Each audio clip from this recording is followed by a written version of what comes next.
साथियों, मेरे पास जो एनर्जी थी, जो क्षमता थी, वो सभी का सभी मैं आप लोगों के लिए पिछले कुछ दिनों में लगाया। डब्ल्यूबीटीजीटी का एग्जाम आप लोगों का अच्छा से हो। उसी सिलसिले में 8वां मॉक टेस्ट रात में लिया गया है। मुझे नहीं पता कि आप इस वीडियो को देखेंगे कि नहीं देखेंगे, है ना? लेकिन यदि आप देख रहे हैं तो मैं कहूँगा कि एग्जाम बहुत अच्छे से दीजिएगा। कुछ भी हो, पहले रोल नंबर पे ध्यान दीजिएगा कि रोल नंबर अच्छे से भर लें। कोई भी मिस्टेक मत करिएगा। बाकी एग्जाम के लिए शुभकामनाएं। जो भी आप पढ़े हैं वो आपके काम आवे, है ना? और साथ ही साथ कुछ ऐसी स्थिति क्रिएट हो जाए कि आपको तुक्का लगाना पड़े, तो मैं चाहूंगा कि वो भी कुछ इस तरह से आप लगाएंगे, है ना? थोड़ा सा लॉजिकल होकर के लगाइएगा तो वो भी आपका सही होगा। और पेपर पिछले साल का देखा जाए तो 60 में से 60 लाने लायक था, है ना?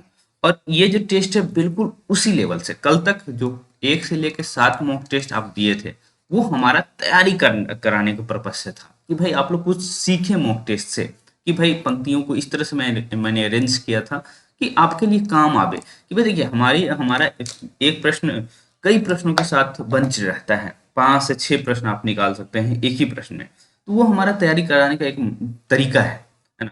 लेकिन आज का जो मॉक टेस्ट है वो हू बहू जो 2016 में आप पेपर दिए थे या पेपर हुआ था, उसी को एक तरह से समझिए कि 100% उसी के लेवल पे लिया गया। मतलब बहुत इजी लेवल है ना? तो चलिए देखते हैं।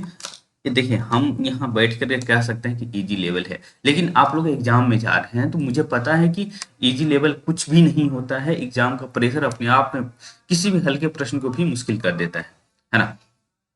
तो यदि मैं ऐसा कह रहा हूँ कि भाई इजी लेवल था, तो जरूरी नहीं है ना? एग्जाम का टेम्परामेंट बिल्कुल अलग होता है। किसकी कविताएं साखी के रूप में प्रसिद्ध है? घनानंद, कबीर, तुलसी। और यहाँ भी लिखा हुआ है, मतलब साखी के साथ, है ना, रामायणी और शब्द भी आप जानते हैं जो है कबीर के कविताओं को आप कहते हैं। ओके, तो ये कबीर उत्तर हो जाएगा। ठीक है, 100% छात्रों ने सही भी किया है। ओके, देवदीन की पत्नी का क्या नाम है ना? देवदीन आपको पता है गबन उपन्यास का पात्र है ना?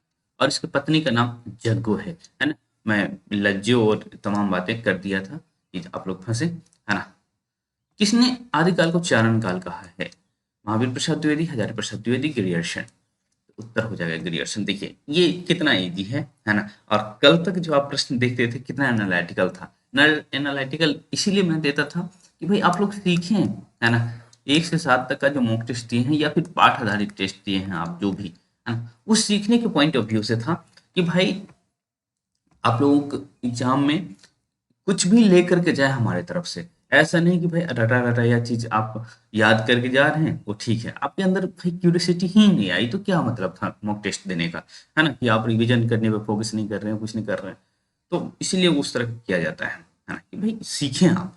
निम्नलिखित में शुद्ध शब्द है, तो ऐतिहासिक सही है। ये कुछ लोग तत्व लगाए हैं, लेकिन तत्व ऐसे लिखा जाता है, ऐसे नहीं, ऐसे लिखा जाता है। ठीक है, तत्व। बाकी अनुयायियों में जो आप लोग सही लगाए हैं, अनुयायी होता है। ठीक है, कामायनी क्या है ना? तो एक महाकाव्य है ना? 15 सर्ग है, 8 या 8 से अधिक सर्ग रहता है तो उसको महाकाव्य कहते हैं। और महाकाव्य सामान्यतः प्रबंध काव्य भी होता है। ओके, ये भी याद रखेंगे। सरहप्पा किस प्रवृत्ति के कवि हैं? उन्हीं के जिनके कनहप्पा हैं। वास्तव में सरहप्पा जो है ना, सिद्ध साहित्य के कवि हैं। मैं पूछना चाह रहा था कि किस साहित्य के कवि हैं, है ना? तो कनहप्पा भी सिद्ध साहित्य के हैं। विद्यापति तो भाई आप जानते हैं कि अलग हैं। गोरखनाथ नाथ साहित्य के हैं, जिनदास सूरी जैन साहित्य के हैं। ठीक है, तो उत्तर हो जाता यही, कनहप्पा। ओके, नेक्स्ट प्रश्न की तरफ चलते हैं।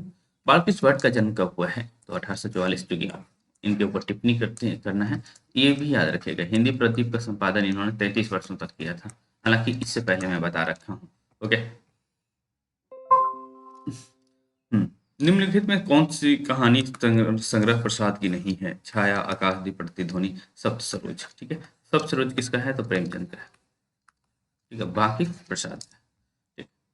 आकाशदीप कहानी अभी एक प्रश्न बनाए ही हैं, तो चलिए डिस्कस कर लेंगे, नहीं आगे प्रश्न ही है वो, तो आपको समझ आ जाएगा। पृथ्वीराज रासो को किसने हिंदी का प्रथम महाकाव्य कहा है? रामचंद्र शुक्ल के इतिहास में ये चीज आप पढ़ेंगे। निम्न में अष्टछाप के कवि नहीं हैं, ठीक है। तो तुलसीदास, बाकी परमानंद दास, कृष्णदास ये सभी अष्टछाप के कवि हैं। तुलसीदास तो भाई राम भक्ति शाखा के कवि हैं, तो अष्टछाप में कैसे जाएंगे। कितने सर्ग हैं भाई, 15। प्रथम भेंट अंतिम भेंट के लेखक कौन हैं?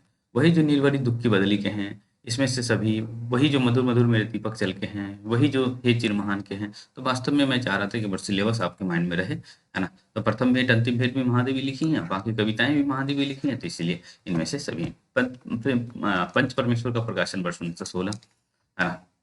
छायावाद का आरंभ कब से माना जाता है? तो 1918। ये सभी आपका जो ऐतिहासिक परिवर्ती है ना, तो उस वजह से ये प्रश्न बनाया गया है। रामलीला शर्मा किस सप्तक के कवि हैं? तो इन पे भी टिप्पणी आपको पढ़ना है ना। तो ये तार सप्तक मतलब पहला सप्तक जो है उसके कवि हैं। मुक्तिबोध की कविताएं किस सप्तक में संकलित है? तो मुक्तिबोध भी तार सप्तक वाले में ही हैं, मतलब पहले सप्तक जिसको आप कहते हैं। किस कवि के द्वारा सामाजिक कुरीतियों पर तीखा प्रहार किया गया? अमीर खुसरो कबीर, है ना। तो ये कबीर कबीर के द्वारा, ठीक है।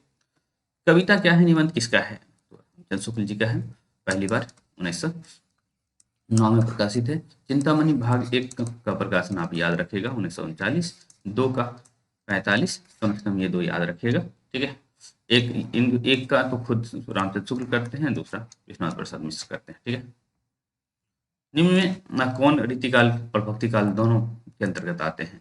ठीक है। तो तुलसीदास ने केशव को राम भक्ति शाखा के अंतर्गत फुटकल कवियों में रख लिया है, और जो है रीतिकाल तो आप पढ़ते ही हैं केशव, ठीक है। तो इस तरह से केशव दोनों में आ जाएगा। निम्नलिखित में संत कवि नहीं है। परमानंद दास ये तो कृष्ण कवि हैं, कृष्ण भक्त कवि हैं, है ना। संत कवि ये हैं मलुकदास, सुंदरदास, गुरु नानक। निम्न में आज्ञा के विषय में सत्य कथन है। इनमें से सभी नपुंसक लिंग है, पुल्लिंग है, स्त्रीलिंग है। तो आज्ञा मिली, है ना, तो इसलिए स्त्रीलिंग है क्या। कर्ण से उच्चरित है, तो आ होता है कर्ण से उच्चरित। अयोध्या सिंह उपाध्याय हरियुद्ध किस युग के कवि हैं? तो द्विवेदी युग के कवि हैं, ठीक है। द्विवेदी युग का आरंभ 1900 से माना जाता है, और सरस्वती पत्रिका का भी आरंभ 1900 से मानते हैं। ध्रुवसानी नाटक में कितने अंक है? 3 अंक है। दृश्य पूछ लिया जाए तो देखिए, हर नाटक में एक एक दृश्य होता है, हालांकि दृश्य नहीं लिखे हैं तो पूछे एग्जामिनर पूछेगा ही नहीं, तो कम से कम अंक याद रखिएगा कि 3 अंक हैं। पहेलियों और मुक्केरों की रचना किसने की? तो भाई खुसरो ने की। ये चिरमहान कविता में किसे संबोधित किया गया? तो हिमालय पर्वत को आप पढ़े होंगे, है ना। पिछली बार पूछा भी गया था ये चिरमहान कविता किसकी है। किसके निबंध चिंतामणि में संकलित है? तो वहाँ रामचंद्र शुक्ल, ठीक है। युग का आरंभ 1900 से माना जाता है, ये मैंने बता दिया। रीतिकाल की शुरुआत आचार्य शुक्ल संवत में कब से मानते हैं? तो 1700 से, है ना, 1900 तक, है ना। उदंत कुमारतम का प्रकाशन कब शुरू होता है? तो 1826 में, ठीक है। सूरदास के सूरसागर की भाषा क्या है? ब्रजभाषा है। आकाशदीप कहानी का संकलन कहाँ है? तो भाई आकाशदीप कहानी में ही है, ओके। और प्रश्न देखते हैं। गुरु की महिमा किस काव्य शाखा की प्रमुख विशेषता है? तो संत काव्य और निर्गुण काव्य दोनों आप लिखेंगे, है ना, क्योंकि दोनों के एक ही नाम है, तो दोनों हो जाएगा। प्रगतिवाद का आरंभ 1936 से माना जाता है। निम्नलिखित में अघोष है, सभी अघोष है, ठीक है। अघोष 12 करके मैंने याद करवाया, पहला और दूसरा जो है अघोष होता है। कृष्ण भक्त कवि नहीं है, केशवदास कृष्ण भक्त कवि नहीं है, या तो राम भक्त कवि है या रीतिकालीन कवि है, दो ही बात हो सकता है। वह लौटा, तो वह लौटा हो, इसमें कौन सा काल है भाई? तो इसमें संभाव्य वर्तमान है, ठीक है। चलिए, गंगा प्रसाद विमल किस कहानी से आंदोलन से जुड़े हुए हैं? तो और कहानी आंदोलन से। उस वाटिका प्रसंग की भाषा क्या है भाई? अवधी भाषा है। और कहाँ से लिया गया है? तो रामचरितमानस के बालकांड से, ठीक है। ये याद रखिएगा, उस वाटिका प्रसंग। किस कविता में निराला ने संपादकों के उग्र उग्र बिहेवियर को निरूपित किया है? तो सरोज स्मृति में, है ना। संपादकगण से तमाम बातें लिखते हैं ना, कविताएं लौटा देते थे। तो रामानंद किसके गुरु थे? तो सभी के गुरु थे इसमें से, जो भी आप देख पा रहे हैं, ओके। रसखान किसके लिए प्रसिद्ध है? तो कृष्ण की भक्ति के लिए प्रसिद्ध है ना। ताही हीरा की छोहरिया छसिया भरी छाछा पे नाचे नचाए, वो तो इस तरह की जो पंक्ति है। गोदान का प्रकाशन वर्ष क्या है? तो भाई ये तो बहुत आसान है। भक्ति काल के किस शाखा को प्रेम मार्गी शाखा कहा जाता है? तो सूफी काव्य को आप प्रेम मार्गी शाखा कहते हैं। पद्मावत का प्रकाशन वर्ष क्या है? तो 1540 है। चलिए टॉपर को एक बार देख लेते हैं। तो टॉपर अंजू रही हैं, है ना, 59 अंक के साथ। कंचन शर्मा 57, अंकिता 57। बहुत अच्छा लगा अंकिता और अंजू और कंचन को देख करके। ऋचा ये बहुत अच्छा किए हैं, रिंकू, मनीषा, है ना? तो देखिए प्रश्न जब इजी रहे, है ना, तो आपसे एक्सपेक्ट किया जाता है कि आप अच्छा स्कोर करें, तो ये सब अच्छा स्कोर किए हैं, है ना? चाहे रीता है, प्रिया है, ये सभी अच्छा स्कोर किए हैं। तो सभी को बताइए और सब अच्छे से जाइए एग्जाम देने। ओके, तो हम मिलते हैं।